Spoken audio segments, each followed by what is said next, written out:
Hi, welcome back to my channel, Beautiful Minutia. If you're new here, my name is Tiffany, and today we're talking about my October TBR.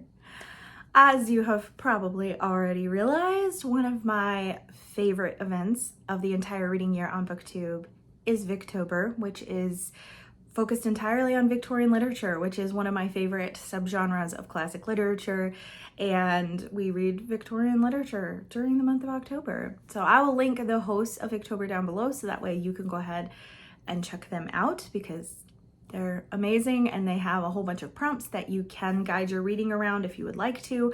I'm not really doing that. I have one main Victober read that I've been planning for over a year to read this year for Victober, and then I have some shorter works so that way I can get more than one Victorian read in because that one is a chunk. And that one is Nicholas Nickleby by Charles Dickens.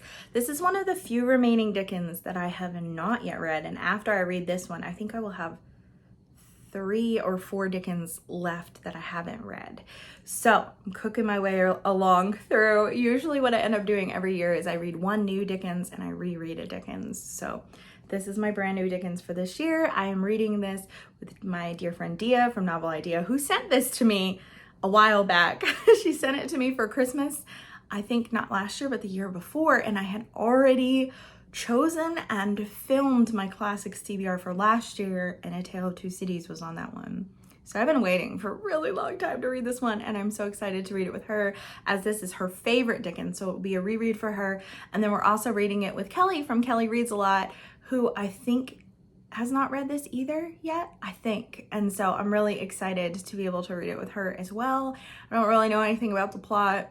I don't need to know anything. When I know it's Dickens, I'm already automatically in. The other priority Victorian book for me this month is Agnes Gray by Anne Bronte. I've not yet read any Anne Bronte, and so I'm really excited to read this one. I'm actually reading this with my Patreon, so if you're interested in that, there is always a link in the description of my video if you're ever interested in joining in with my Patreon. But this is the book that we'll be reading together, and I'm really, really excited to read this with them and discuss it with them. I know some of them have read this before and some of them have not, and so I think it's going to be really lovely to read it with them and really, really lovely to read my first Anne Bronte. This one is about a girl who I think she is like a clergyman's daughter, and she falls on hard times and she is required to get a position as a governess, and kind of goes from there, I think. The other 3 works that I have for Victober are all relatively brief, and they're kind of more optional reads, like it's okay if I don't get to them. The other 2 are like my main focus books for Victober. So I have Under the Greenwood Tree by Thomas Hardy. I actually have no clue what this is about because, as you can see, there's absolutely no description. This is a shorter book which was included in my 10 shorter classic Victorian books that you should read and put on your Victober TBR. So I'll link that video if you haven't seen it already. But this was on that list, as well as Agnes Gray, and then also Three Men in a Boat. So those are like some very short Victorian classics that I hope to get to this month. I love Thomas Hardy, and I've heard that Under the Greenwood Tree is much less sad Hardy, which is almost hard to believe because pretty much every Hardy I've read so far has been intensely tragic. And the Three Men in a Boat is very funny, and so it's definitely a different vibe than the other Victorian books that I have going here.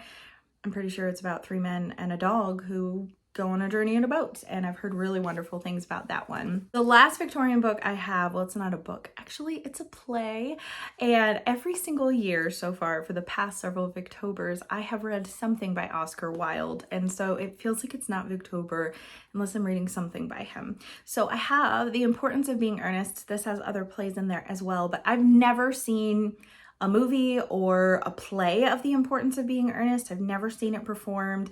I don't really know what it's about. I just know it's pretty funny, and it's very, very short. So I'm pretty sure I can squeeze this one in, but it just feels like it wouldn't be Victober if I wasn't reading something by Oscar Wilde. Moving on to some other book club books / buddy reads. I am going to be reading One Day in the Life of Ivan Denisovich by, I don't even know how to say his last name. Solzhenitsyn, maybe? I don't know. He actually wrote the Gulag Archipelago, and so This is a fictionalized account of kind of like what one day in the Gulag would be like. And so that's where this comes from. This is actually for Christy Lewis's Short Classics for Charity book club.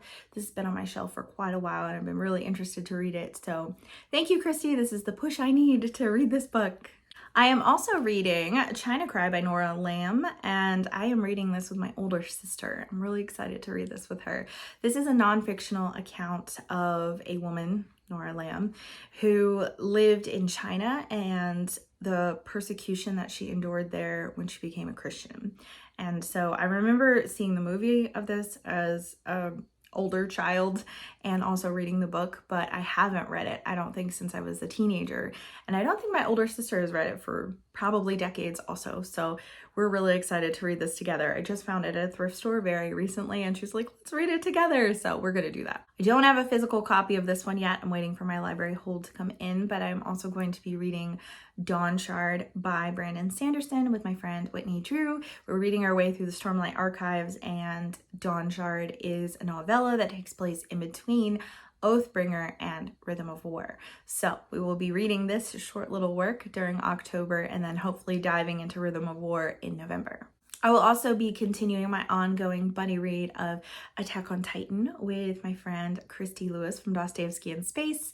The time of filming this video, I don't know how many volumes we will be through. I'm through volume 5 at the time of filming this, but I might be through volume 6 by the time this video goes up. So I'm sure we will be reading either volume 6 or 7 in the month of October, and probably more. We kind of set a pace of 1-ish volume a week, but there are some weeks that we can't meet together and chat about it, so we're not reading Attack on Titan on those weeks. So I'm sure we'll read at least 2 volumes of Attack on Titan, but it may be 3 or 4. In addition, I should mention on here, this is not going to be part of this video since I am filming it just a little bit earlier than normal, but I have an in-person book club and we're waiting to see what book gets chosen for that. We've got some kind of low-key spookier books that are on the poll, including Rebecca by Daphne du Maurier and Coraline by Neil Gaiman, and We've Always Lived in the Castle by Shirley Jackson. And then also there's a book on there that I'm reading regardless of whether or not it wins the poll, and that is Something Wicked This Way Comes by Ray Bradbury. So this could potentially win, but we're just not sure. So we've chosen things that are not like super scary, super horror, but are on like the creep side. So this is about this carnival or circus that comes to this town, and they have the promise of like youth and wishes fulfilled and that kind of thing. And it's like this magical thing.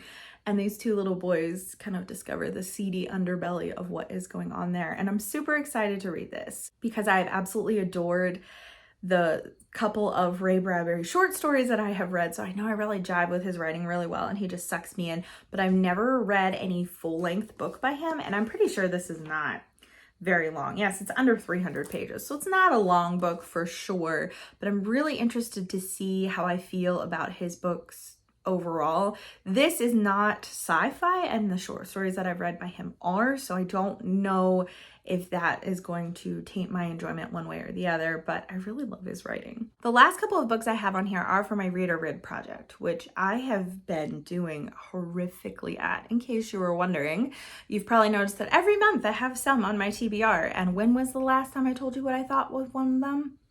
I don't know, a while ago. So they're on my TBR every month and they've not been being read. So if I have any gaps to fill in the month of October, I will be reading more Reader Rid project books because I have to read these books by the end of the year, or I just have to get rid of them. So I need to probably start prioritizing which ones I actually really want to read and being okay with getting rid of the other ones. But a lot of the books that are on my TBR for this month are really short, like under 300 pages, with the exception of Nicholas Nickleby.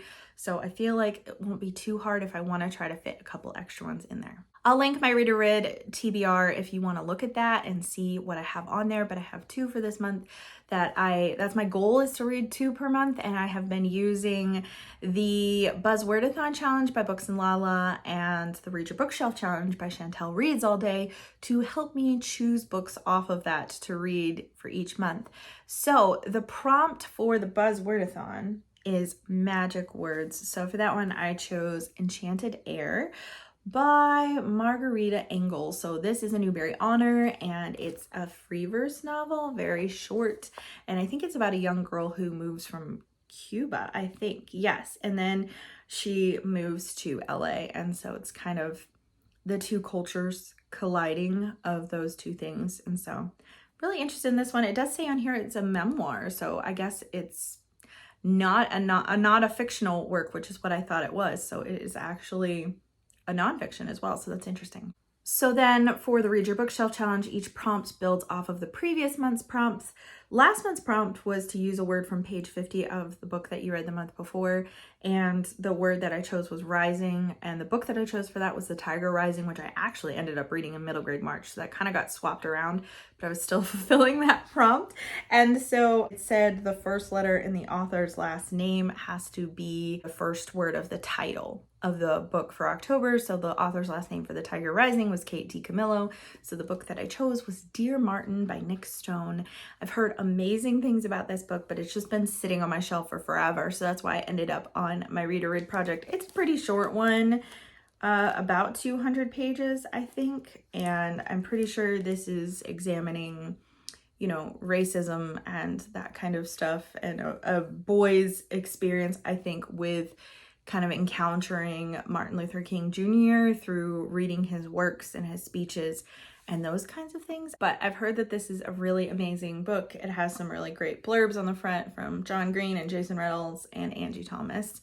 So those are all really well-loved authors as well. So I think that's all for the month of October. I say that's all. That was kind of a lot of books, but again, a lot of them were really short and a few of them were just kind of like optional. Some of the Victorian literature I have on there are ones that I would love to get to, but we'll see, I guess. I would love to hear from you in the comments down below. What are you reading in the month of October? Are you participating in Victober or any other readathon? I know that there are lots of readathons happening in the month of October, but when Victober comes, that's the only readathon that I tend to focus on. So I'd love to hear from you what you're reading. October is kind of the perfect month for more spooky or gothic vibes. So there are just so many different options you can choose. And so I would just love to hear what you are the most excited about reading in the month of October. Thank you so much for watching. If you like this video, please hit like and also subscribe so you can continue to see more bookish content from me. And I will see you again next time.